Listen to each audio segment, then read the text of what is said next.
Boom. So welcome to the Inside Cafe. I'm your host, 𝗔𝗯𝗶𝗹𝗹, and today, I have Michael Neill as my guest.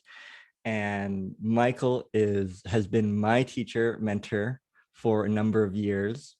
He is a TEDx speaker. He is a best writing author, seller of so many amazing books, Inside Out Revolution, The Space Within, and Super Coach, and Create the Impossible.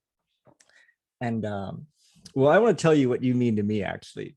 Besides helping to next level my quality of life in terms of business, relationships, and life all around, you've been such a big part of the man I've become today in my community and the impact I'm making in my community.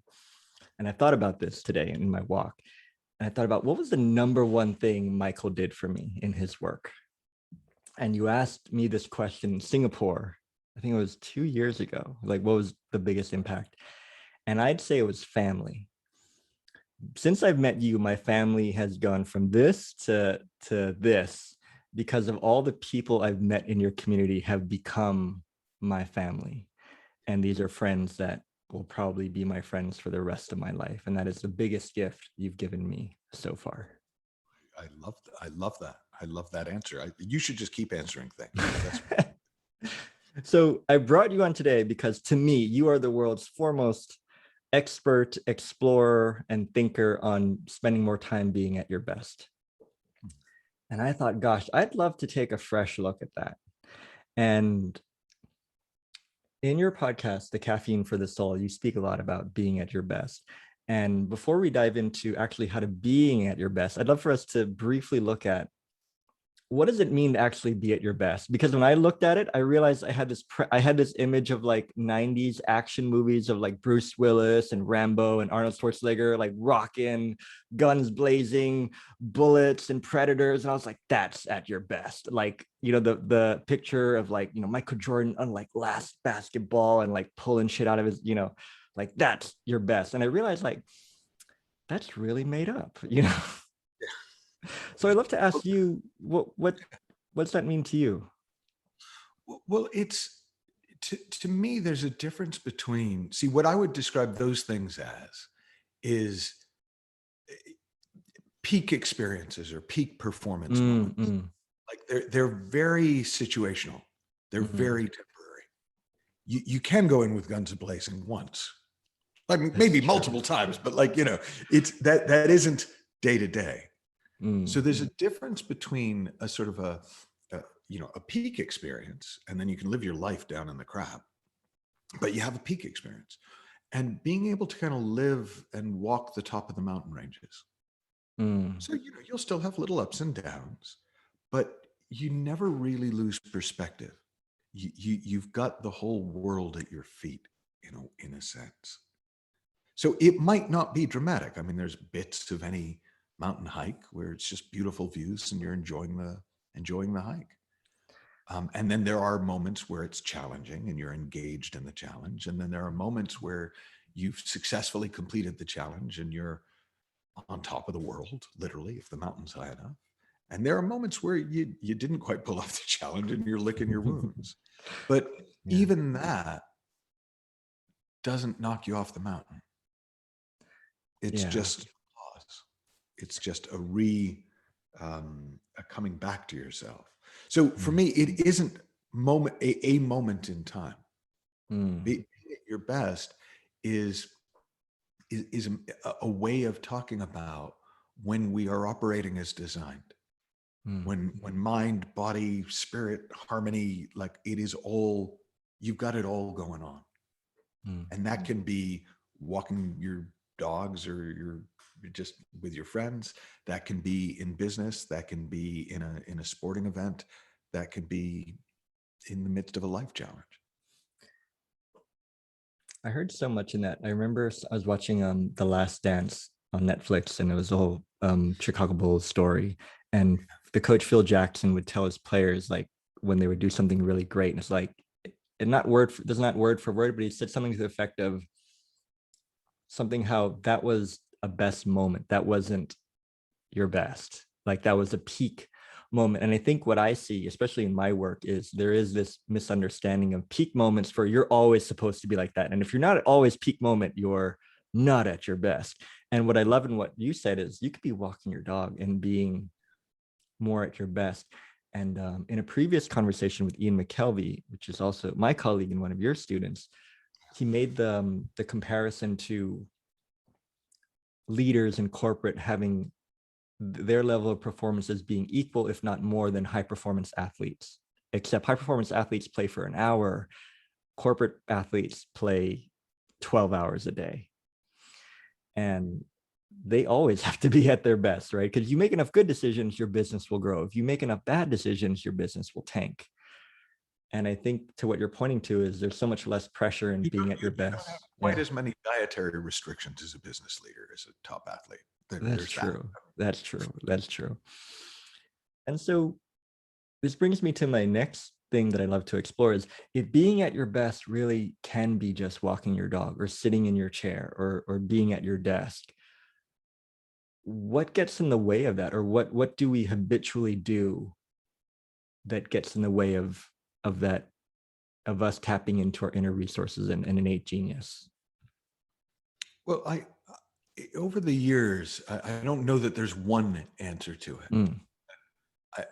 I've seen some consistent things which seem to contribute. One is we really think that our best is an achievement. Oh, that's a good distinction. So we think of our best as something that we have to do, get to, attain, reach, maintain, sustain. And because of that, that just takes constant effort, vigilance. And so we get distracted because life, yeah, right? Because girlfriend, because COVID. Right. There's a million reasons to get it. So if being at your best was the result of sustained effort over time, then what it would be that would get in the way is distraction. And yes, distraction can get in the way of being at your best anyways. However, what I've come to see is that our best is our nature. It's our most natural. It's our least forced. It's our least trained. It's our least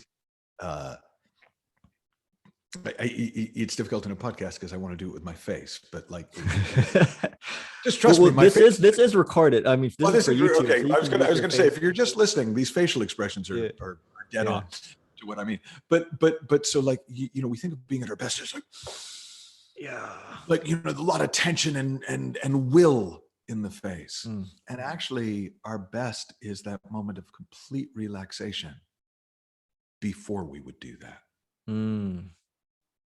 And operating from that relaxation doesn't mean there won't be appropriate tension in the body. There's a lot of things that we have to do that require tension in the body.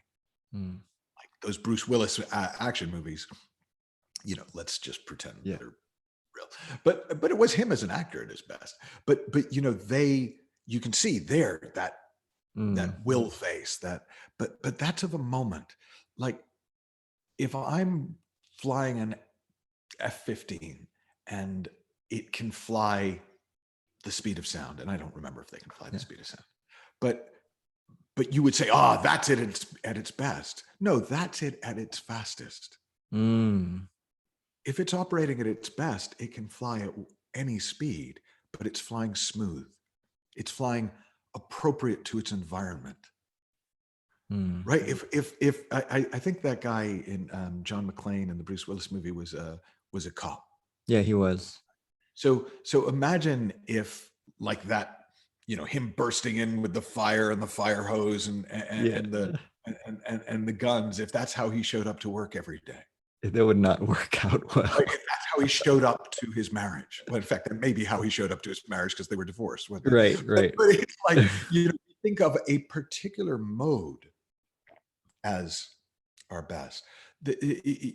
So that's one big thing is we misunderstand what being at our best is. Then we get distracted from what we think takes work.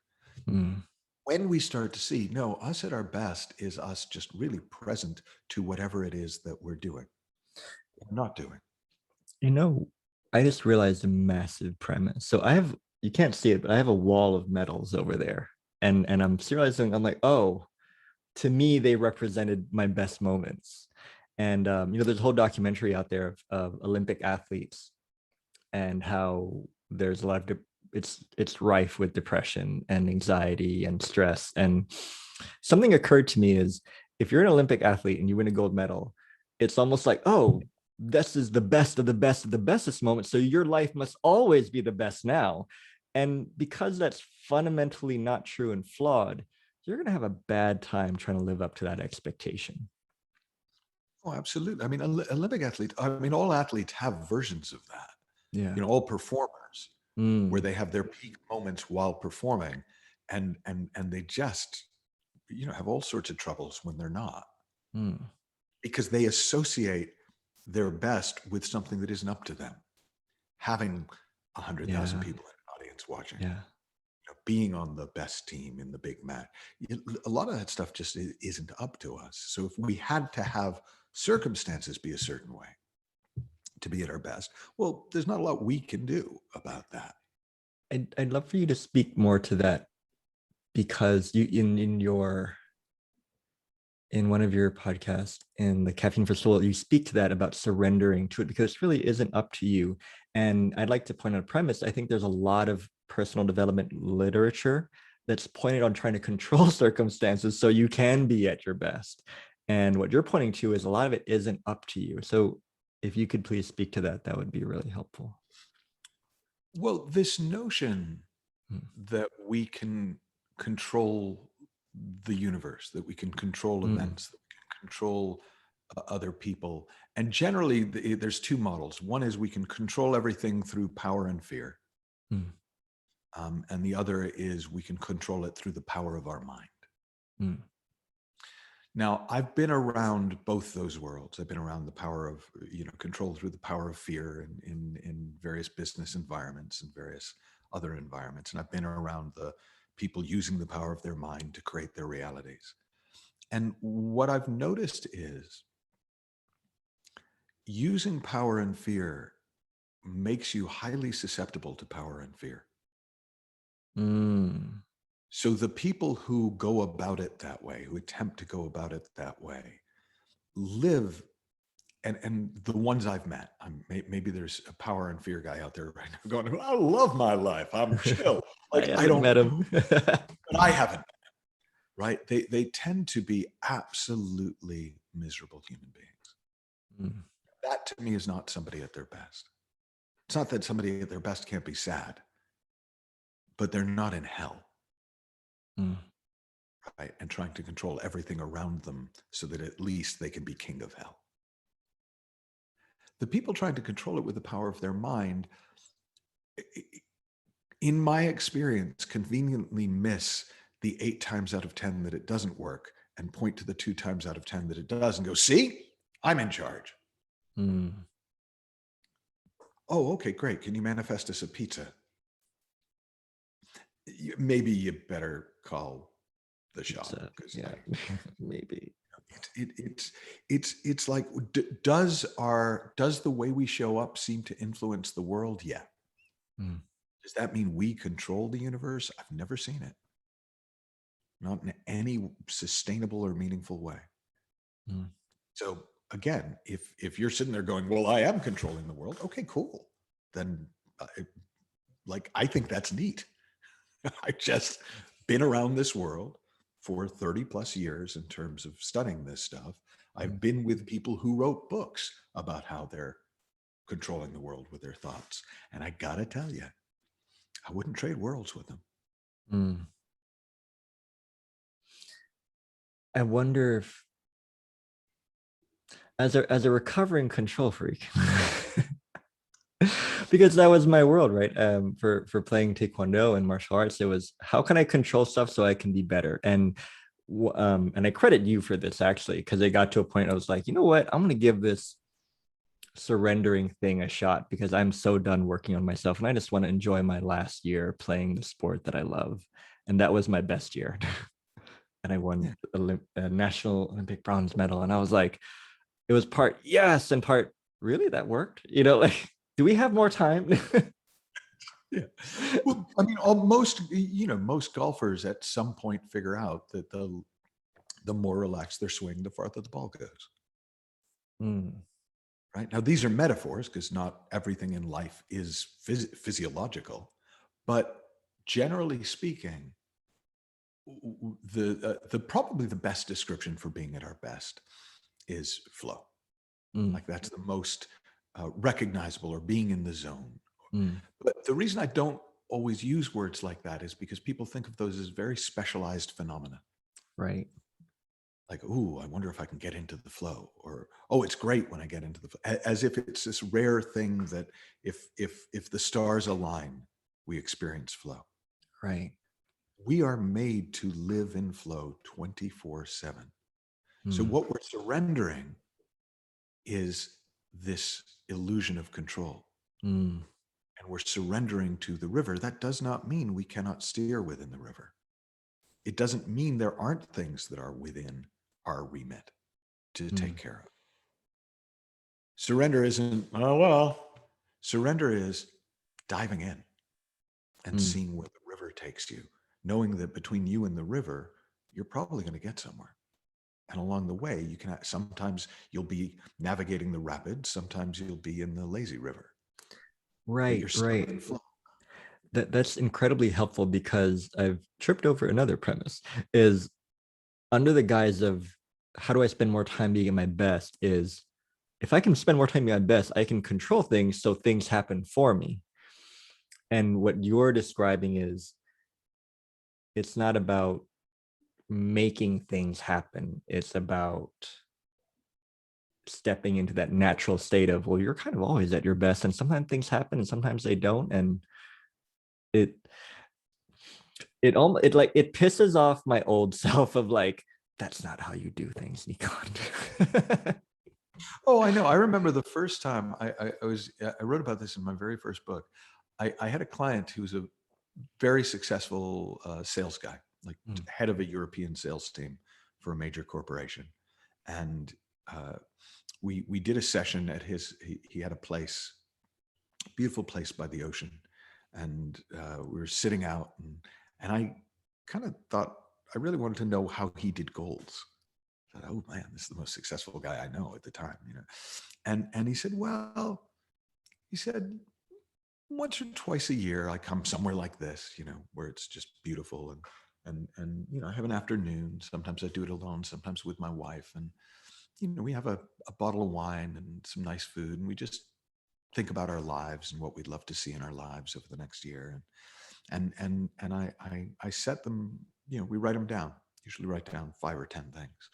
So, and then every now and again, just when it occurs to me, I dig the list back out and I look at it and I see, and if they still inspire me, then I keep them on the list. And if I look at them and they just sound like work, or they don't sound fun anymore, I cross them off and see if there's anything else to put on. And I was like, that's not how you do goals. Yeah.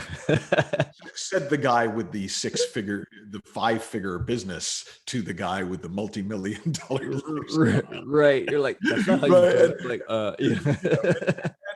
It was just, I had to look and go, am I going to believe experience, or am I going to believe what I read in a lot of books? I have a performance related story that happened just like that. This was before the Rio Olympics, and the Spanish team came to train in Thailand, and it was, I'm not going to say his name, but he was an Olympic gold medalist from the previous Olympic Games, and he came to visit. And my girlfriend at the time, like, hey, do you want to hang out with the guy? And I was like, yeah, like, oh my God, like, gave me a t-shirt. I was like, oh my God. So we went out to this bar, and I think and then he was like drinking, he was doing shots, he was like hitting on girls, he was smoking. And in my head, I was like, that's not how you do Olympics. That's not how you train. We are 3 months away, and you were like, what's going on? And I realized, like, he was so, like, he became human that moment when, like, and it was one of those things that was like, well, am I going to believe myself, or I'm going to believe what's happening in front of me? And he didn't win a gold medal. He won a bronze medal, which is 2-time Olympic medalist. I'm like, okay, you got to give it up to this guy. And I realized how at ease he was. He was like, I'm just chilling. Like, I love the sport. And it was so, I think I was conscious enough to get curious about my own premises of what being at your best meant. And I see now how the secret seems to be is not only to relax, but that you're allowed to be okay with just, you know. And to be fair to myself, after 20 plus years or like 3 decades of action movie conditioning, I can see how one would think that, oh, being at your best is instead of like, this is pretty cool. Well, one thing I noticed is there's a lot less of me at my best than at my worst. Right? I'm not so on my mind at my best. I'm there, right? I'm feeling stuff. I'm experiencing stuff. I tend to be enjoying most stuff, but it's not all about me. And I think that's probably one of the keys is that when we stop making it about us, we function better.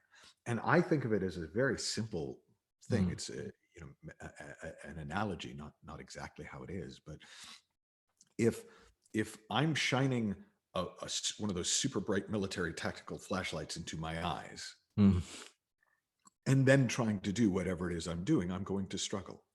Right. If I take that same flashlight and aim it in front of me, I'll do my best.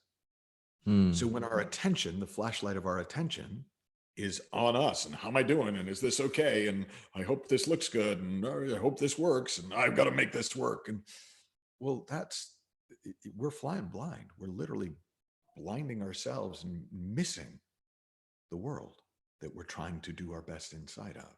We turn the attention outward, and you can, other way, it doesn't always have to be out into the world, but you turn your attention outward and suddenly you see things.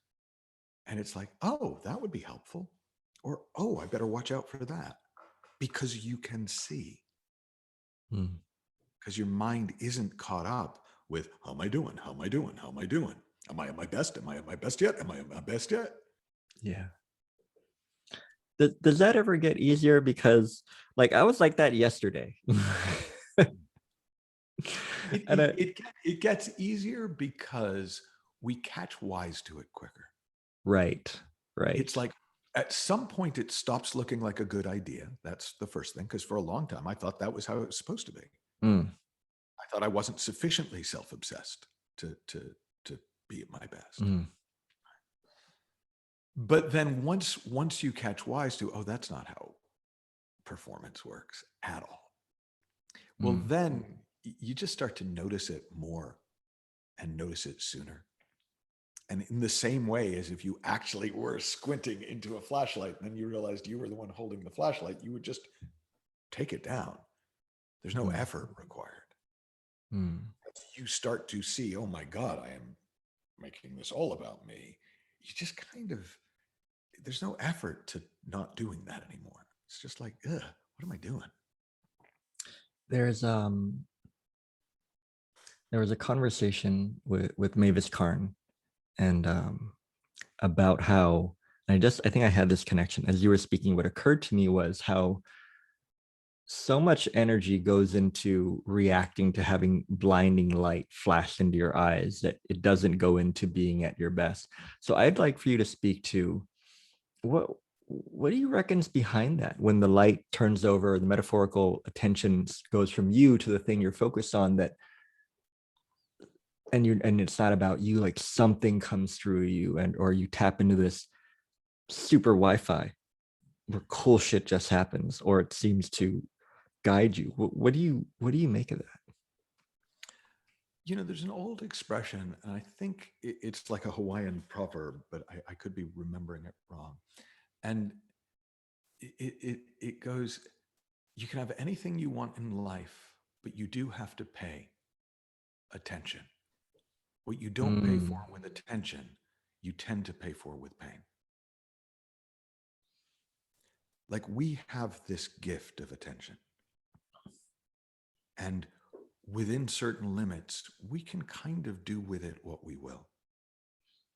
And when we attend to, and it sounds so basic, but it is that basic. Mm. When we attend to the good, when we attend to the kinds of states of mind we like to be in, when we attend to the good in people, the health in people, the best in people, when we attend to the good in us, the health in us, the best in us, when we are paying attention, using our attention to notice what's actually happening instead of replay stories about what's happened or what we are afraid might happen, of course we do better. It's not even arguable that we would do better. But it's just that most of us think that the key factor is the circumstance, the feeling, the experience, and not the way we're attending to whatever it is, because that literally can transform it.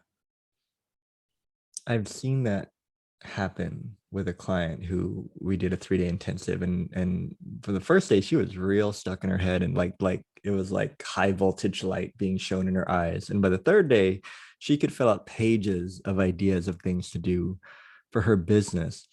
And I think you beautifully articulated in that when you attend to what you're doing and you're paying attention, it changes. And it's like all these, like you tap into all these resources that you didn't even know you had but are there. And you spoke about in one of your programs about dealing with VUCA, right? And businesses talk about that a lot, which is vulnerability, uncertainty, complexity, ambiguity. I have it written down in the back of my hand. But the 2021 thing is, I have a moment of panic. VUCA. Oh yeah. VUCA. Yeah. The 2021 version is FUD, which is fear, uncertainty, and doubt. And I want to do this whole thing of how there's FUD blindness. You could totally do a thing about this. I won't tell anybody. And it's that and how it makes you completely blind. From VUCA to FUD. Yeah, VUCA to FUD. So FUD is simpler. It's fear, uncertainty, and doubt, and how it makes you completely blind to what's in front of you. And I think that's so fascinating that a mind could do that. And Mavis Karn speaks about how you can tune out audible noise. Like if you're in a car and you're driving and in your head somewhere and you won't even hear the music, you have to go back and listen to the sound. And I can pretty much guarantee you that if you're listening to this now, I would say there's an 85% or better chance that you've missed part of this. Yeah. Just because you've been thinking about stuff. Like that's really normal. We don't pay that much attention to how we use our minds. We don't really pay that much attention to how our minds work. We just kind of think, yeah, well, no, I know how my mind works, and so consequently, we don't get the best out of the mind because we don't really, it's like having an iPhone with 100 apps, and I use the same 3. Yeah. Right. Yeah, those 3 are great, but there's 97 others built in that do really cool things. But if I don't take the time to learn how it works, I'm not going to get the most out of it. That's, again, just pretty straightforward. So it occurs to me to ask about, because I can see, to me, what's occurring to me is like, okay, so if being at my best is being more relaxed and being more attentive to what I'm doing, and then my but's like, yeah, Michael, but my business on fire. Like, what do? I got people to pay and running out of money, and like it almost calls me to be as frantic about it as it looks to in my head. Like, what would you say to that? Well, I'd say your business isn't on fire, and it's probably not helpful scaring yourself with the idea that it is. Now, literally, if your place of business is on fire, dude, put it out. Like, don't worry about your mind. Right? Don't worry about damn fire out. But the point is, 99.9% of the time it isn't. Act like it is. Like, I remember a point in our business, because we grew quite rapidly. We've had a couple of big growth spurts, and we were working a lot. And I said to Lynn, who I work with, on the one hand, it's really nice to know that we would do well in wartime. we were working like, the movies show people during a war where you just you're running on 3 hours sleep, but you're kind of doing great and you're doing big things. And I said, so it's great to know that we could do really well in wartime, but we probably should stop acting like it's wartime. And boy, did that help to see that. Because we didn't need to be working that way. That was like taking the plane, full speed coming into taxi. It's not what's required. What you said is really important. And funny you mentioned wartime. I work with a client and she's a professional sharpshooter for the Thai national team. And she's a military captain. And she spoke about training exercise, like, shit's blowing up and, bullets are flying, but you kind of somehow have to manage a project and manage people. And to me, that was fascinating. I'm like, how do you think straight? She's like, and what occurs to me to ask you is, what would be helpful in noticing that you're operating on wartime or on busy thinking? Like, what are some of the telltale signs? The number one thing is the feeling. You're a feeling of heightened autonomic arousal, also known as stressed out, freaked out, tense, snappy, not snappy like quick-witted, jazz fingers. You have no sense of humor. You're everything is a big deal. Like those are all signs of that, that state of being. Now, for some people, they've lived like that for so long, they just think that's normal. It's not. I take that back. It may be normal. It's not natural. I love that. That is not how we are designed to work. We can work that way, but over time, we become less and less effective in those states of mind. I in a previous life, when I thought I wanted to be a banker and I was working at a interbank broker, it was like finance, and they were their culture. Banker, that's such a neat image.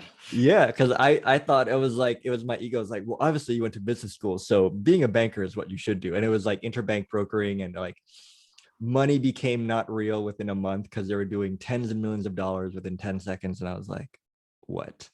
And but I noticed that the culture they were training me to be in was what you described, which was like tense all the time, everything's a big deal, you're always on edge because you have to take serious because there's a lot of money.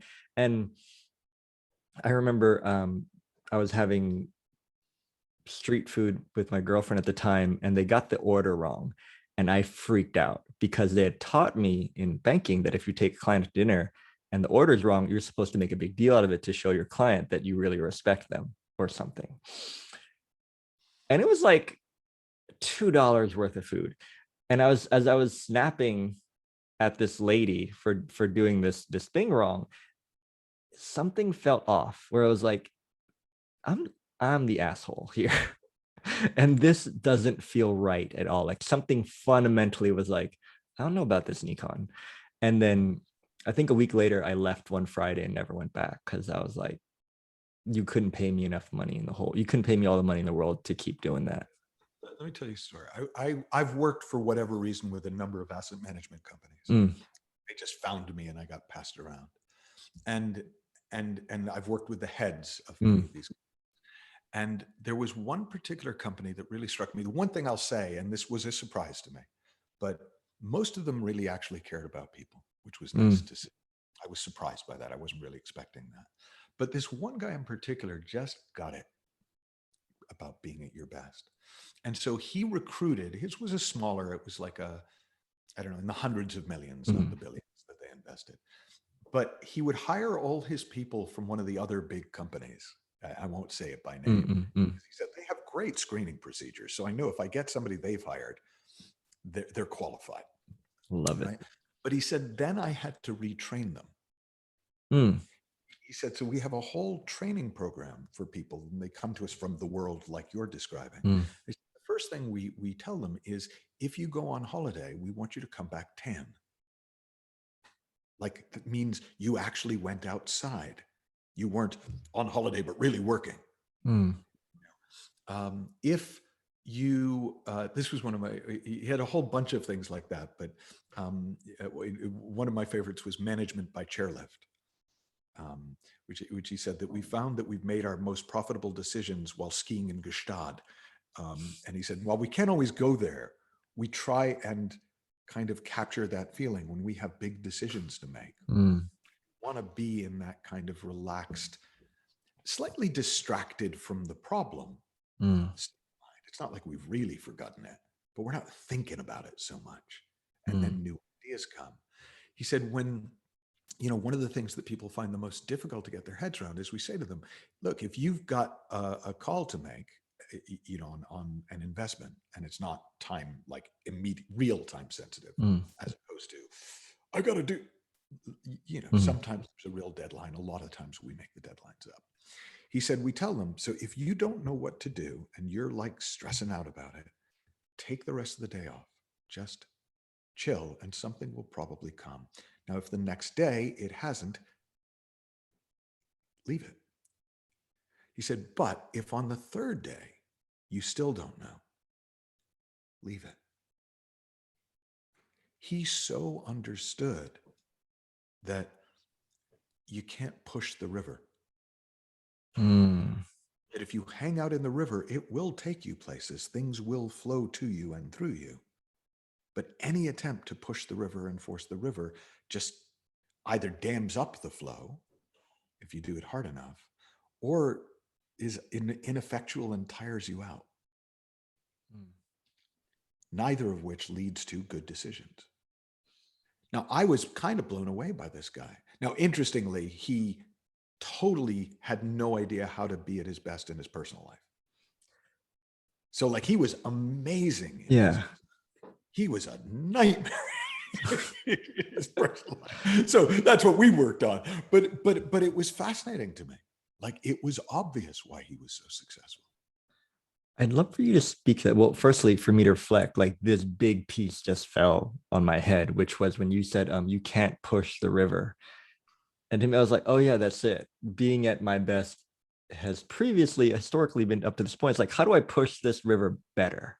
And when I say it out loud, it just seems silly. Like, why would you do that? And to me, it's more now, it's how do I enjoy being in the river more? Like genuinely enjoy being in the river with the little liminal time I have on this planet. Like, that makes everything way more fun and exponentially easier. Pushing a river that's a lot of work. It is. And that's why people think of work that way sometimes. Oh, gotta go push the river. I'll be back in 8 hours, honey. Have a martini ready for me. Like, yeah, that sounds awful. Yeah. But hey, I'm going to go rafting for the next 7 hours. I may still be tired, right? There's still energy expended in rafting, right? Depending, and some days are a little more fraught than others. But I'm not the one doing the pushing.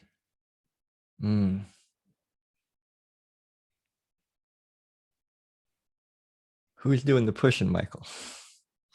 Well, that's an excellent question. It is a troll named Bob who lives in the look, I would call it the larger intelligence. I don't know what that is. I don't think of it as personally as like a deity or something like that. But there is clearly some kind of intelligence behind life. You look at nature, that is not accidental. I'm not saying somebody made it happen. I'm just saying it works too well. Now, we are a part of that intelligence, right?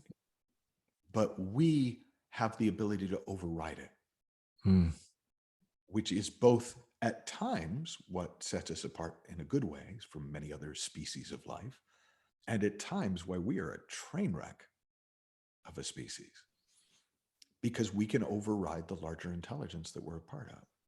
Like, we are waves who can secede from the ocean. Now, we really can't, but we can feel like we did. Yeah. I heard that. There's something you said earlier that resonated with me, and it piqued my curiosity. Is how can someone be at their best in one thing and be completely at zero in another thing? Um, because I think it challenges the way we think about skills. Like, well, if you're pretty good at this, you should be kind of good at that. But to me, in this conversation, it doesn't seem to work that way. No, I would say it's 100% habit. Mm. There are circumstances, contexts in which we are in the habit of shining the flashlight in our own eyes. And there are circumstances, which is a metaphor for filling our head with thoughts about us and how everything affects us and how we're doing in relation to everything, and what ifs and if thens and scenarios and all that. And then there are situations where we're not in that habit. And so we're showing up as our true selves, as our natural selves, who are perfectly equipped to handle life. Mm. And it's just those habits are so habitual that we don't notice them as habits. We just think, well, no, this is what this area of life is like. And so it was funny, like that same business guy, I remember him saying, if only relationships were as easy as business. Yeah. Now, I've met so many people who think if only business was as straightforward as relationships. Right. Right. It's not business and it's not relationships. It's our habitual thinking when we're in one versus the other. And it is possible to show up as our natural self and do our best regardless of the context. There is not a context that can prevent that. There's not a context that can prevent you from having a nose. No, you can't have a nose in relationships. Nope. No, the nose just disappears when it's a negotiation, right? Like that doesn't make any sense. And yet this access to this deeper self, this intelligence, this real-time responsiveness, this improvisatory creative capacity, like that's built in. That's preloaded on the phone. I love all of that. And what I heard is, I think in this conversation, what we're looking at is really getting back into more of the stuff that's come preloaded into the phone. Because the more you see that, the less you need to, in your metaphor of the diamond with the horse and the horse covered crap with the nail polish stuff, which in your diamond is your true self, and we just cover it over with habitual thinking and habits. And the less you hang out in the diamond, the less there is to do, and it's a whole new way of being in the world. And I can appreciate people's challenge when you're learning to play in the river and everybody else is trying to push it. In the beginning, you might feel a little self-conscious about that. Sure. Yeah. I mean, that wouldn't be weird. But if you understand that self-consciousness is just another habit. Yeah. Right. It is a bit like saying, when you're hanging out in the river and everyone else is pushing it, you might be inclined to shine that flashlight in your eyes more often. Like, well, look, I'm one of you guys. See, like, look. You might be, but at any point you can turn it and go, wow, that's not working. That's not working. That's not working. That's not working. Okay, let me play in the river and see what happens. Like there are, it's funny because I understand that this can sound very out there, which is funny to me because actually, no, this is how we're made. Like this isn't out there. What's out there is the idea that we can control the universe with our mind. Like what's out there is that if we yell enough, people will do our bidding forever and there won't be consequences, right? What's out there is if I push my body and mind to a state of constant stress and exhaustion, I won't get sick, or at the very least sick of life as it is. Like that is weird. But the idea that when we show up and we're open and available and present and let ourselves be moved by that which is coming through us and respond to what's around us, we're not going to do really, really well. So I worked with a CEO of a huge corporation, and he took 6,000 of his employees through this training in what I Right. could talk about. And I remember him saying that when he first took over, he used, and at that point he had like 60 employees, right? And it was $1 million business, not $1 billion business. And he said, you know, I had metrics for everything. He said, I created a dashboard that they still use at the company 20 years later that tracked everything. He said, the problem was we tracked everything and we improved all the things we'd identified as key performance indicators and variables. He said, but the bottom line was going down, not up. And he said, after he sort of started to see, oh, it doesn't work that way. Control is just the wrong model. You know, and they were at that point, you know, with thousands of employees and billions of dollars in revenue and things like that. He said he now checks the numbers twice a year before they have board, you know, annual, semi-annual board meetings. And I was like, well, how do you know how things are going between times? And he said, you can feel it. Wow. He was just tuned in enough because he wasn't distracting himself, because he wasn't trying to make everything happen. He could feel when it started to go off and he could address it. Feel it in meetings. He could sense the stress rolling off people or not. He could sense the attention wandering or not. He could sense, you know, and it sounded like magic to me. And the way he finally explained it to me, where I went, oh, I kind of get this, is he said, look, if I hire the best people, like I hire people who are eminently qualified to do the job, and they're bought in, right? So they're not just qualified, but they're in. They're like, yes, this is my job. Cool.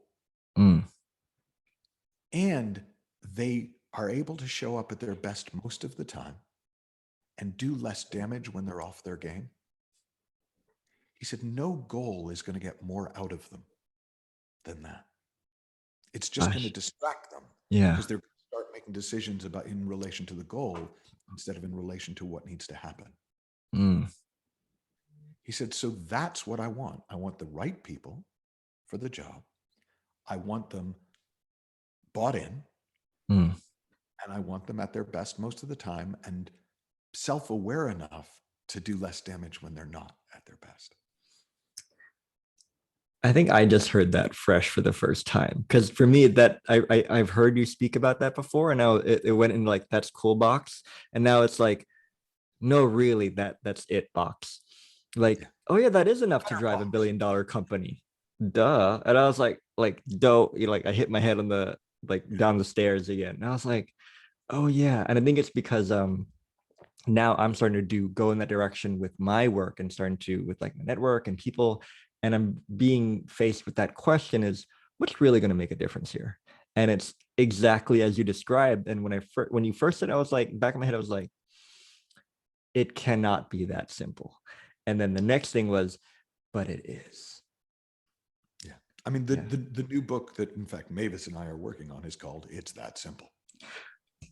How about that? Because that's the number one thing we hear from people is it can't be that simple. It can't be that simple. The only response we've got is, I don't know how to tell you this, but it's that simple. You've given me so much more confidence to walk into every meeting with corporate, be like, I don't know what to tell you, it is. So I know we're coming up on time. And I'd like to ask you this question is, if you were to give a gift to leaders in business or change makers or people looking to make an impact and they're wanting to be at their best, what would you give them as a gift?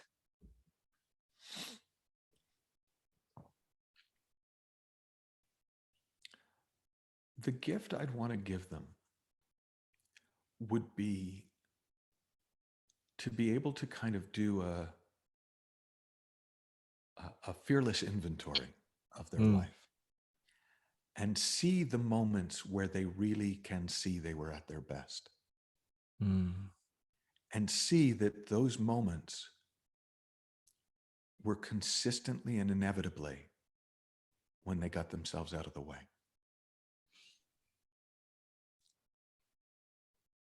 And something deeper came through. If you can listen carefully, you can hear gospel somewhere in the background. That was so beautiful. So thank you so much for your time and sharing or exploring with me the nature of being at your best. And my life certainly changed because now I see a lot more. And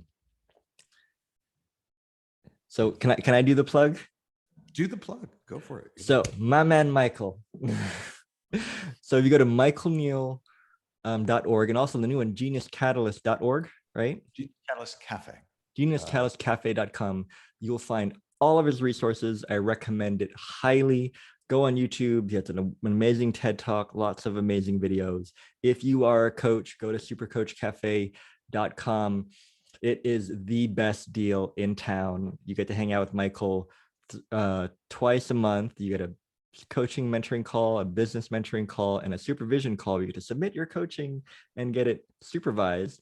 And there are so many good resources. I still make time every week to learn from that resource.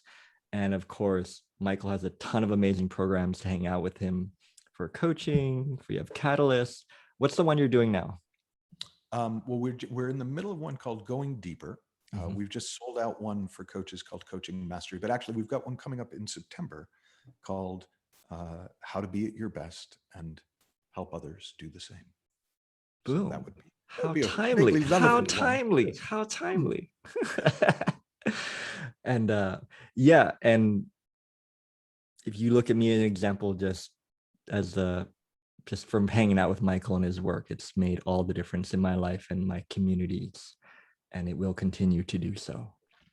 So thank you very much. And thank you for thank you for the bigger family. I can't tell you how important that has become. Nice. Yay. Yay. All right. So I'm going to stop the recording. It has been wonderful hanging out with you. All right. Bye, everybody.